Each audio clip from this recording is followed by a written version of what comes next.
It's Baby Chick Insanity Day, guys. Come along as we show you how we set up our brooders for our baby chicks. We've got 90 new babies on the farm today. Hey there, folks. This is Josh, Stoney Ridge Farmer. Welcome back to another beautiful day here on the Stoney Ridge Farm, and today is Baby Chick Day. So an awesome, fun day here on the farm.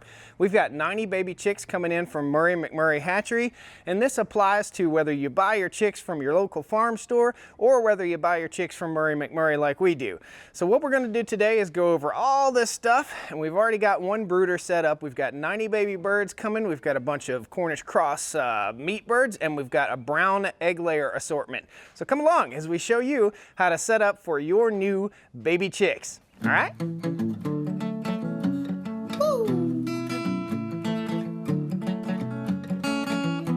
Stoney Ridge Farm, Stoney Ridge, Stoney Ridge Farm. Woo! So whether you're a seasoned vet or brand new to keeping baby chicks or keeping chickens, this is all great advice. We use two different types of feeders when we first get our baby chicks, and we'll transfer over to a larger feeder after this. So we use the whole type, and we use this type right here that has this little spinner on the top. That prevents the birds from jumping up on here and pooping in their feed, which is something that you really don't want. It's not gonna hurt them too bad, but it's something you really don't want. So this type of feeder, basically, and I painted this because, I don't know, I was just having fun with some spray paint one day. You just slide that open. I'll post links to all these feeders and stuff down the video description. And then you just pour your feed in your feeder, just like this right here, okay? And slide it back. Slide it on back.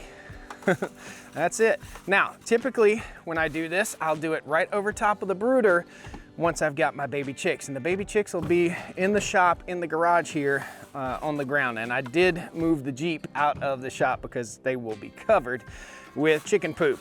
So you want to fill this thing basically as full as you can get it. It doesn't really make too much of a difference except for day one. And day one is discovery day. It's discovering the feed, it's discovering the water, it's discovering everything. So this will go right in the brooder. We will graduate up to a feeder about this big for the mini chickens, and this holds about 2 gallons, where the other one holds just about a gallon scoop right there. All right, and this one holds just a little bit less. I'll put 2 of these in with our 50 meat birds, and they will gobble that stuff up. It's all about food waste also. So these little birds instinctively will paw at or scratch at these feeders. So we need to think about that, and that's why I like the feeders with the holes for their heads, okay? We're gonna go get the baby chicks here in a minute, so stick around. Anyway, we'll graduate up to a bigger feeder like this, and this will hang from inside the coop. This one's already set up for hanging. It has some zip ties on it, and this is a waterer, so we'll graduate up to a larger waterer.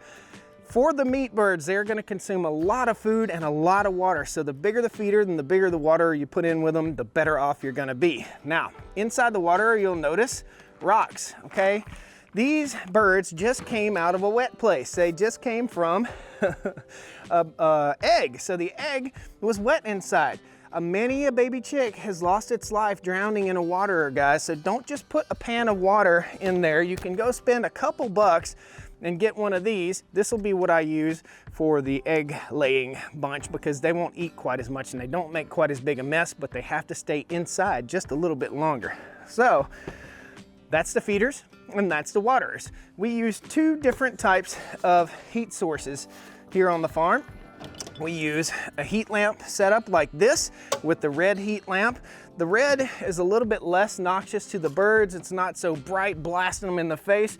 And also, if your birds get pecking behavior, in other words, if they see red and they peck red, if they see blood, they'll peck blood. So if one of your chicks starts getting pecked on, that red lamp will help to basically confuse them to think everything's red so that they won't seek out blood and peck a baby chick to death. And that stuff does happen. It does happen. Chickens have a pecking order, and you'll notice as your chicks get older. So let's show you how we put our sawdust inside our Tartar Farm and Ranch 100-gallon tank, and we'll show you the other way that we keep our birds warm. It's a little brooder like box. It's an electric box that burns a lot less electricity.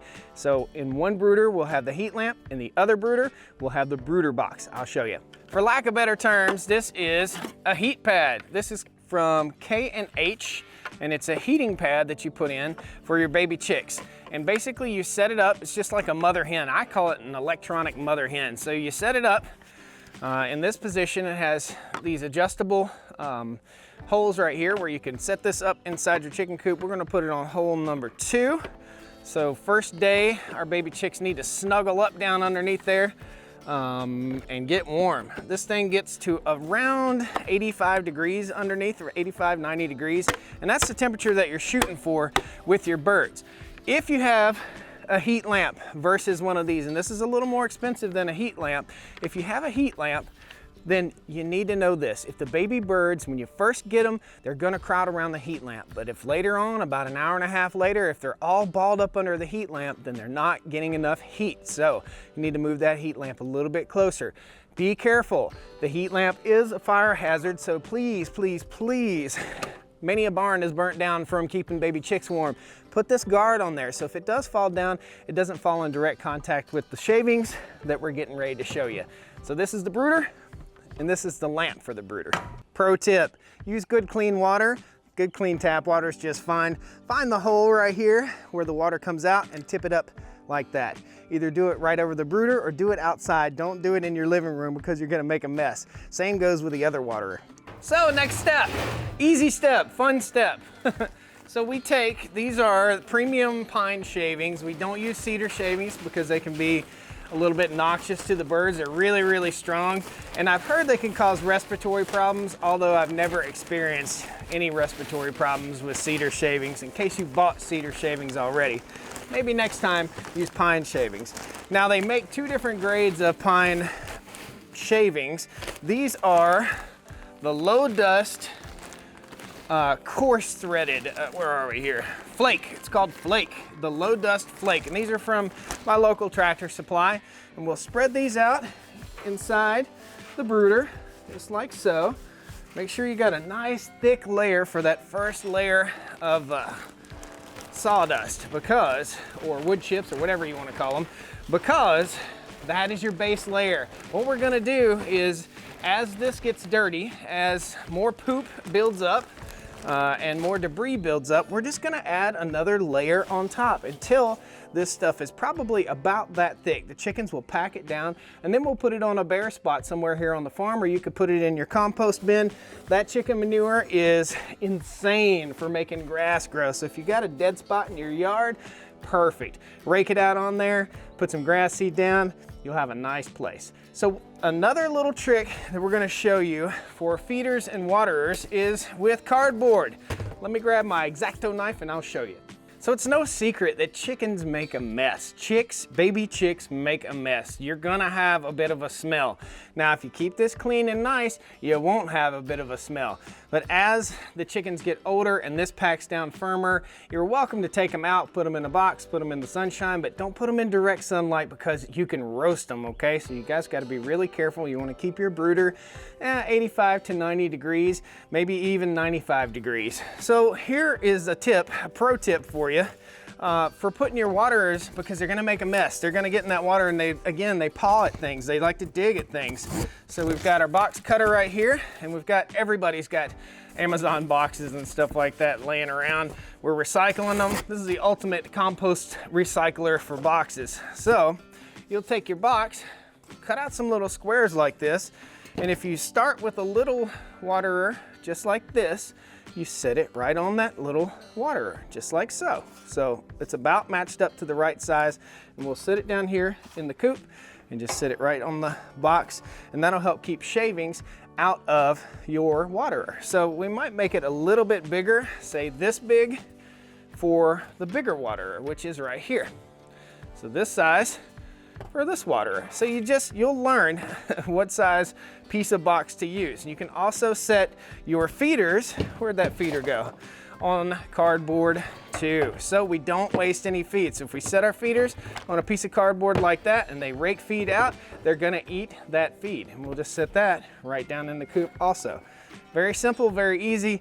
They can poop on cardboard just as good as they can poop on shavings, I promise. So goal 1, keep the birds safe. Goal 2, keep the birds fed. Goal 3, keep the birds watered with clean water. And goal 4 is to keep the birds warm. And here's how we're gonna keep these birds warm. We have the brooder little pads, the mother hen pads is what I call them, and we also have the heat lamp. Most commonly, people are gonna use a heat lamp, okay? So the heat lamp is gonna go down in here. Where do you clip it? Because most of these heat lamps come with a clip like this. Well, you've got any option you want. You can hang a broomstick over top of the middle of this. This is why I love using these Tartar Farm and Ranch tanks, because you can make those necessary adjustments that you need to make. So take your heat lamp and put some zip ties on this little hanger right here, just like I have, and eventually the birds will need less and less heat, and you can bring your lamp further and further up off of the bottom of your brooder. Very, very handy, very simple. You can also use something as simple as like a $1.99 yardstick, a broomstick, anything you have that will lay across here, but I prefer using this. It's an Irwin Quick Grip. I'll post a link in the video description. You can pick them up at Lowe's or any of your basic hardware stores. So I used a Quick Grip and I squeezed the grip snug on here so it's not gonna go anywhere. And that way my birds are safer. I can run the Quick Grip through here, or for today's purposes, I'm gonna take my little clamp and I'm gonna clamp it right into place with my Quick Grip. Now you gotta think about this. Put this close to the center or a little offset from the center of your tank, okay? From the center of your brooder. And I don't care what you use for a brooder. You can use a storage tote, whatever you want to use. I just find that these are used year after year after year. It's a one-time lifetime purchase and it's awesome. And they have a secondary use because we can water our livestock with them after we get done with the chicks.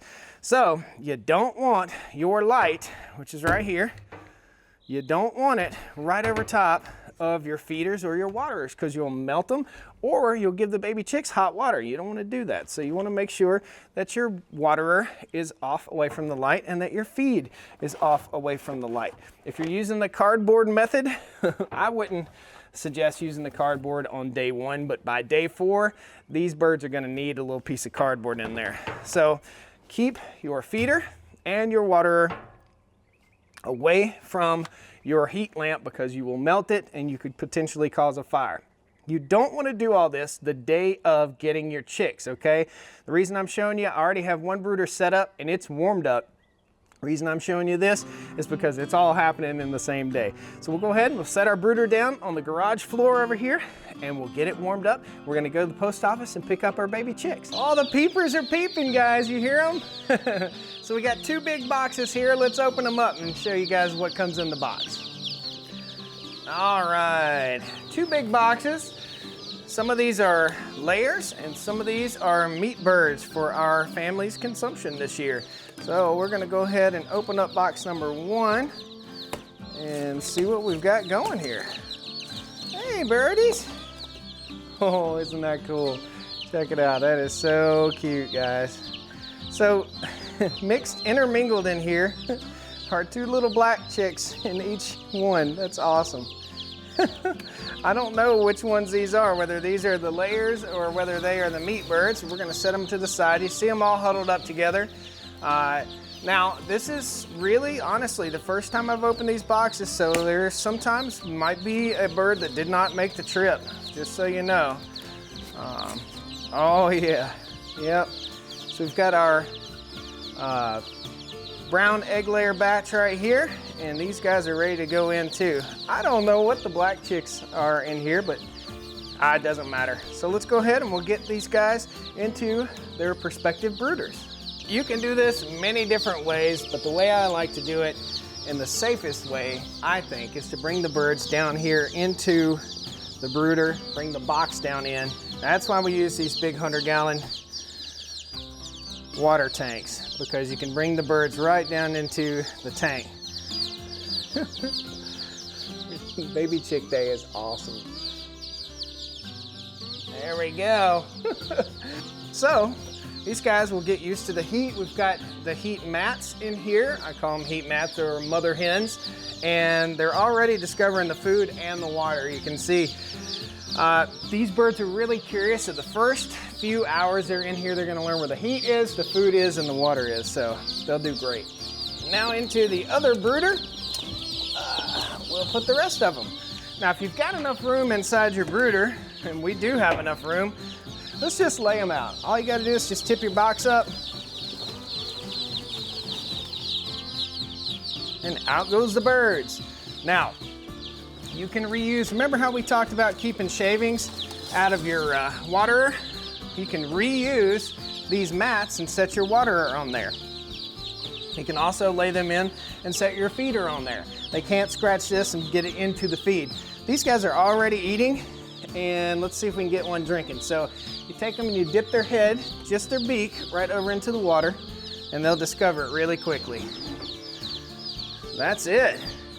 Now, when you first get your birds, expect them to huddle up around the heat source for the first little bit.